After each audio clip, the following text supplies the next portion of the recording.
लातूर जिल्ह्यातील उदगीर जवळ एक भीषण अपघात घडला आहे. उभ्या ट्रकला अचानक आग लागून ज्यामध्ये ठेवलेल्या स्वयंपाकाच्या गॅस सिलेंडरचा स्फोट झाला.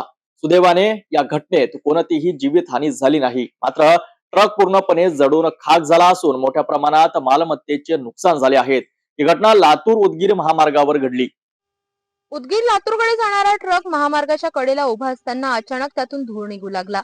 काही क्षणातच ट्रकला ज्वालांनी वेढा घेतला.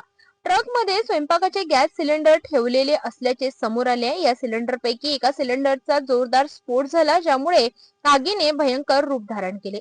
परिसरातील नागरिकांनी तातडीने अग्निशमन दलाला माहिती दिली. अग्निशमन दलाने घटनास्थळी तात्काळ धाव घेत तब्बल काही तासांच्या प्रयत्नानंतरच आग आटोक्यात आणली. पोलिसांनी वाहतूक काही काळासाठी पूर्णपणे बंद करून परिसर रिकामा केला होता.